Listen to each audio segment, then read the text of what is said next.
In your headlines, Junior Humanitarian of the Year will host the first ever AOL Youth Empowerment and Mentorship Conference. The largest nature conservation charity in the UK partnered with the Turks and Caicos National Trust, and an update from the Minister of Health.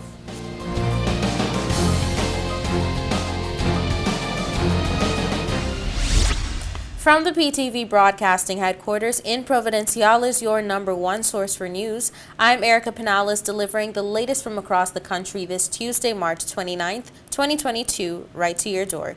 Newswatch starts now. Grave improvements to traveler comfort this time around as airport officials implement their 9-point plan to combat airport congestion woes due to the spike in travel due to spring break. Here's more.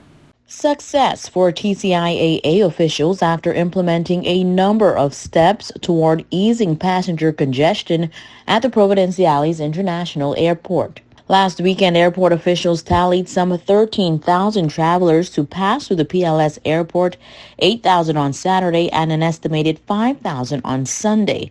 And as a result of the chaos the weekend before, implemented some proactive steps to avoid traveler discomfort. And it worked.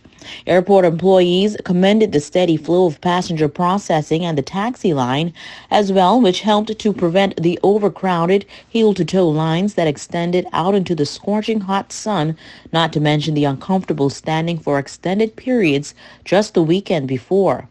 Outside, there were canopies set up to provide a degree of comfort for travelers in the event that those long lines did formulate once again. However, Newswatch learns that there was no grave need. Officials promised an increase in airline check-in personnel, immigration and health officers, security officers, and some arrival and departure assistance from taxi operators and the TCHTA, and that resulted in a much more organized process. Newswatch feels perhaps the end of spring break with some weekday departures and on-time flight arrivals and departures also played a role in the weekend's smooth flow. The RSPB, known as the largest nature conservation charity in the UK, partnered with the Turks and Caicos Islands National Trust to celebrate the success of an ongoing project. Take a look. The RSPB, a nature conservation charity based in the UK who have been on a mission to give nature a home since 1889, has partnered with the National Trust to celebrate an ongoing project. In this story's previous newscast, we learned that the two charities have been working together for over 20 years and that their celebration was due to the success of removing all feral cats from Pine Key. So essentially in 2019, we held a project which we got contractors in from New Zealand who are world experts in these programs, and we worked out a protocol with the Department of Agriculture to basically remove all of the cats from the island chain and protect the native iguanas there. Newswatch also learned the impact of the green iguanas and how they do not belong in the Turks and Caicos Islands. However, there have been a shocking number of sightings. So green iguanas, there's loads of them in Florida. So obviously a key route is like bringing in plants from Florida, so from Miami. But the main thing that can be done here by the community in Turks and Caicos is if you see an iguana that doesn't look right, so bright green with bands on the tail, please make sure you report it. I don't have the number to hand, but please call DCR and just report the number. Wainima, the executive director of the Turks and Caicos National Trust, revealed that green iguanas pose a big threat to our indigenous rock iguanas. Some of the invasive species that would have been promoted or identified is, for example, the green iguana. The green iguana could crossbreed with our endemic rock iguana and cause a hybrid, and we don't know how that hybrid would function or settle within our wildlife system here in the TCI, specifically Little Water Key, Half Moon Bay area, where we have our iguana population, our rock iguana population. Another thing is invasive species can cause a shortage of food supply to our rock iguanas. It could also cause a lack of vegetation for our iguanas as well to thrive on and survive on, which is very important to the sustainability of our rock iguanas here in Turks and Caicos Islands. Williams, a director at the DECR, shared a few updates on the importance of the rock iguana in our ecosystems, also revealing her connection to this project. Most remaining population of rock iguanas live on remote keys in the protected areas for which DECR is ultimately responsible. However, the iguanas and their habitat are threatened by invasive species, and the management of the invasive species is spread over the DECR, Department of Agriculture, Environmental Health Department, and the land management body of the Turks and Caicos National Trust. Almost 3 decades of collaborative protected areas management focused on safeguarding the endemic Turks and Caicos Islands rock iguana has brought about the success of removing all feral cats from Pine Key and has brought attention to the areas which need more work. I think this project shows that when we work together, great things can be accomplished. DECR continues to advocate for the use of locally sourced native species in landscaping and is dedicated to raising and addressing biosecurity concerns to new developments, current developments, and home landscaping projects. The DECR team will continue to support the efforts towards safeguarding the rock iguanas and their habitats.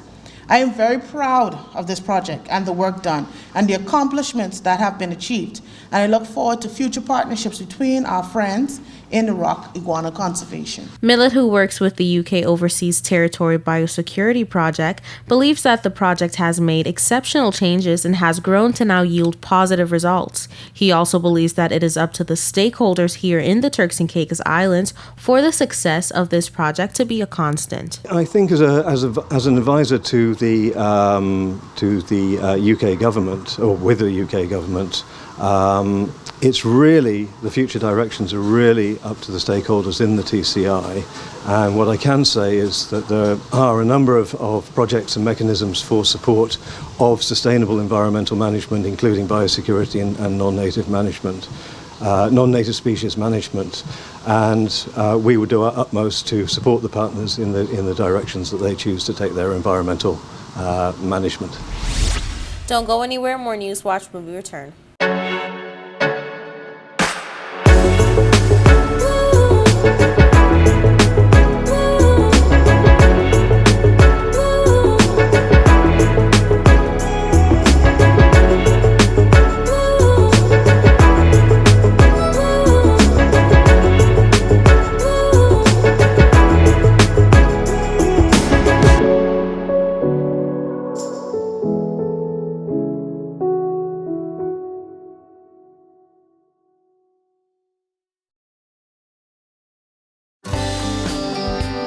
This is a reminder that all PTV service accounts are due on the first day of each month. Accounts should be brought up to date by the 28th of the month to avoid disruption in service. Payments may be made on our office at Stubbs Diamond Plaza, Providenciales, Mides Plaza, North Caicos, and Airport Road in South Caicos. Payments may also be made online using Scotiabank, CIBC First Caribbean Bank, and Royal Bank of Canada. Please allow 3 business days for online payments to be processed. We thank you for your cooperation.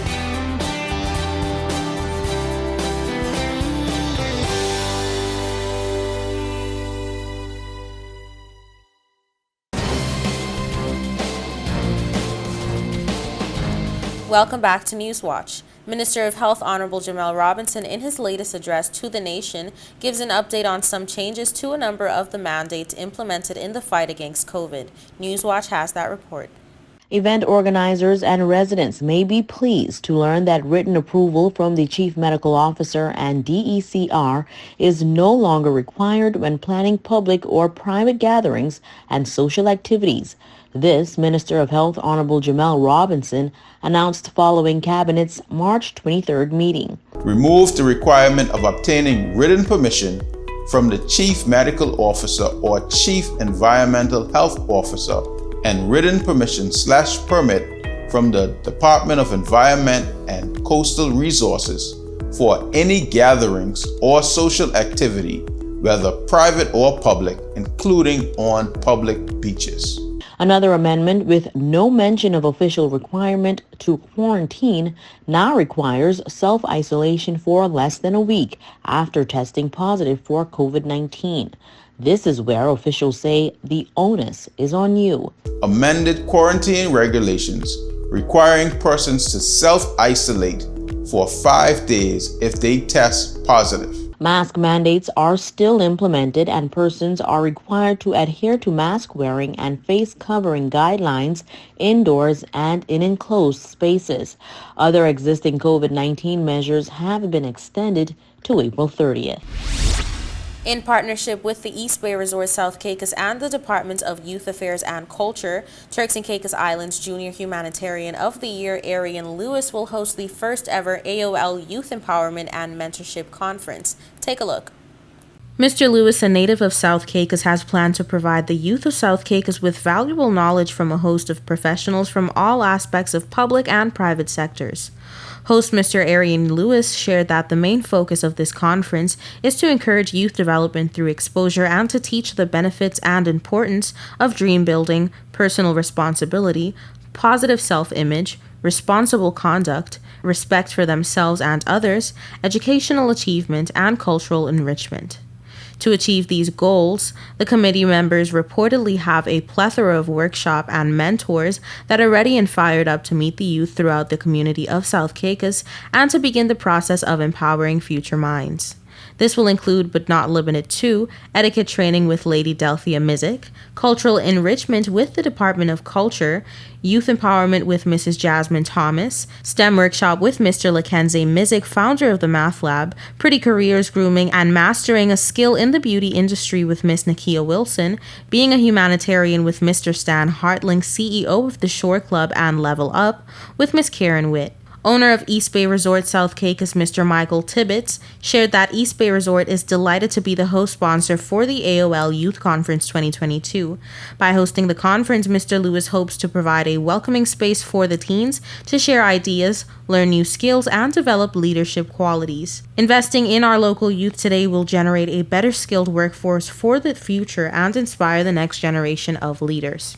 Director of Cultural, Miss Ladwina Fulford, shared that it brings us great joy to partner with Mr. Arian Lewis for this powerful initiative. Whenever we have the opportunity to partner with different stakeholders within the community, particularly when it comes to providing positive activities for our youth to be engaged in, we count it a privilege. We must see our youth as our future leaders, our policy engineers, and technocrats who will become trailblazers and open up new pathways for improving the quality of life for future generations.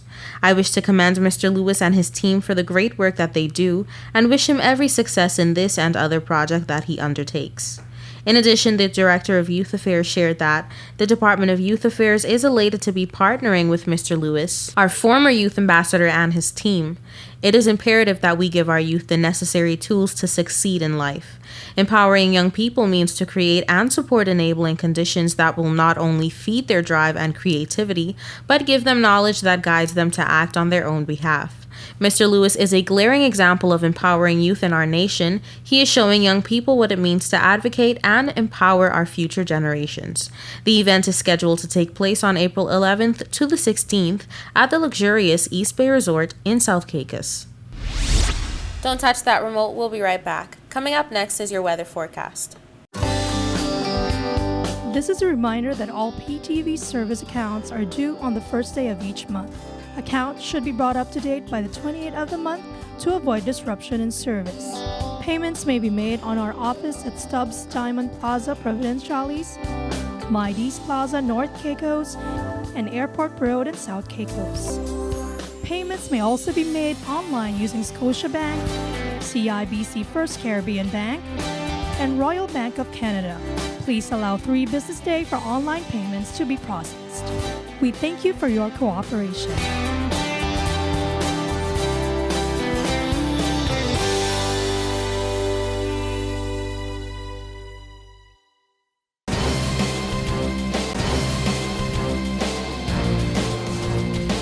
Welcome back to Newswatch. Here's the latest in your weather forecast. Here's your weather forecast for March 30th, 2022. For the nation's capital, Grand Turk, on Wednesday, partly cloudy skies, high 79, low 75, winds east-northeast at 25 to 35 miles per hour. For South Caicos, partly cloudy skies, high 79, low 75, winds east-northeast at 25 to 35 miles per hour. For North and Middle Caicos, partly cloudy skies, high 81, low 76, winds east-northeast at 20 to 30 miles per hour. For Perryton Pine Key, partly cloudy skies, high 80, low 75, winds east-northeast at 20 to 30 miles per hour. And on Providenciales, partly cloudy skies, high 80, low 75, winds east-northeast at 20 to 30 miles per hour. Now for your sunrise and sunset, sunrise 6:45 a.m., sunset 7:04 p.m., and for your high tides and low tides, high tides 7:13 a.m., 7:36 p.m., and low tides 12:59 a.m., 1:25 p.m. And that's it for your weather forecast. We'll be right back with more News Watch.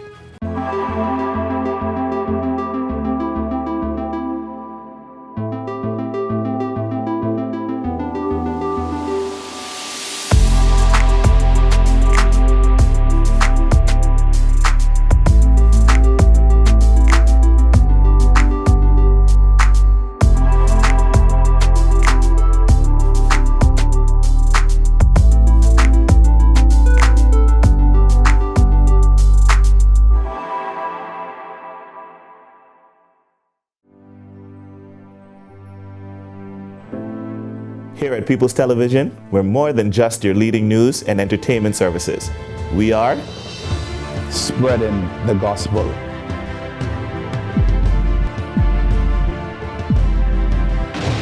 We are breaking barriers. We are preserving the culture. Each one, teach one. We are committed to excellence. We're creating change. We are creating memories. We are the future. I am PTV. I am PTV. I am PTV. I am PTV. We are PTV. We are continuing the legacy. We are PTV.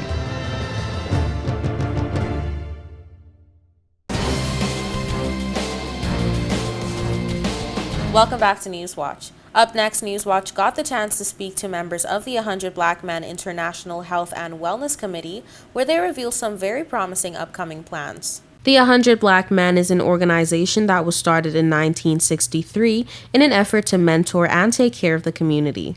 Reportedly, the club mentors children where they instill in them the club's 4 principles: mentorship, education, health and wellness, and economic empowerment. About 7 months ago, we contact the international arm of the 100 Black Men Health and Wellness Committee and ask them if they can help us bring a health and wellness program to the Turks and Caicos, because we notice in Turks and Caicos that our men in general do not take care of themselves, and we have seen so many families have been impacted by the negative effects of men not taking care of themselves.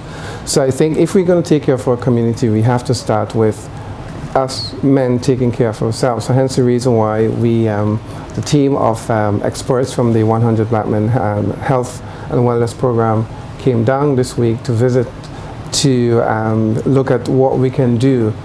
Because I think what we want to do is sometime in June, I think we want to start on Father's Day, is to have a big health and wellness program to help men understand the importance of taking care of themselves. Dr. Eric Griggs, also a member of the 100 Black Men Club, revealed that the idea came from recognizing that much like men in the U.S., men in the Turks and Caicos experience similar issues. One of the big things is that we know we have to meet men where they are, because we're not going to go to the doctor on our own.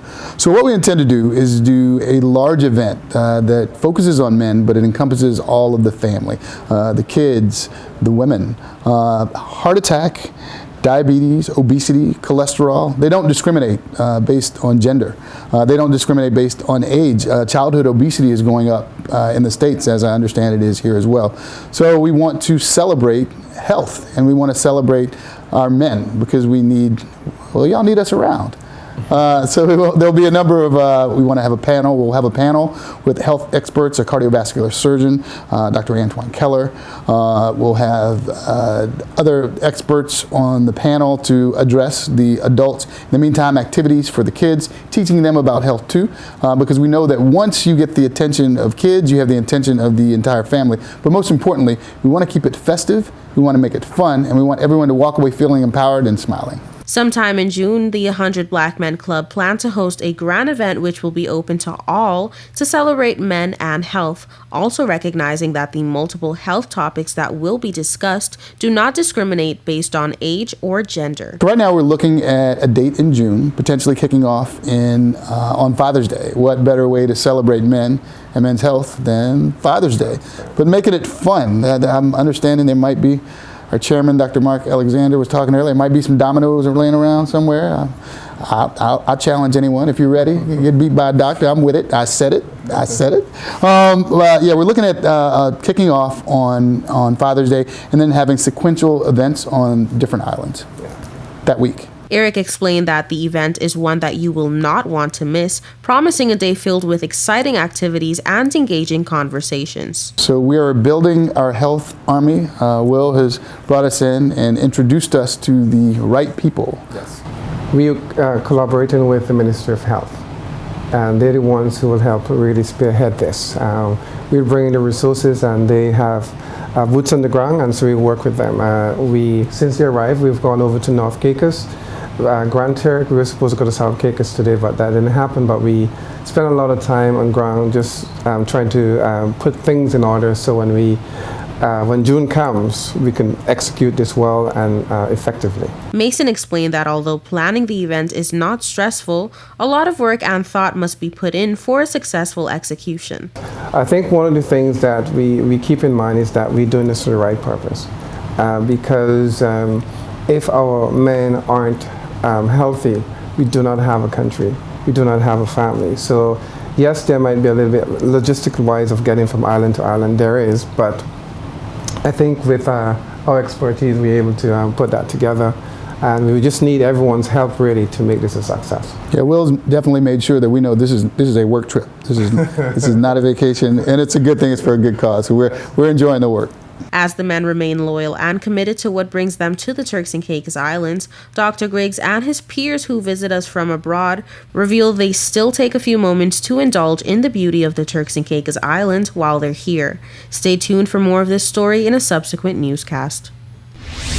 That brings us to the end of this edition of The Real News. I hate to leave you so soon, but of course, you can join us right back here every weekday at 6:30 p.m. and tap into our social media platforms at www.ptv8tci.com. I'm Erica Pinales, keeping you informed, updated, and affiliated. Until next time.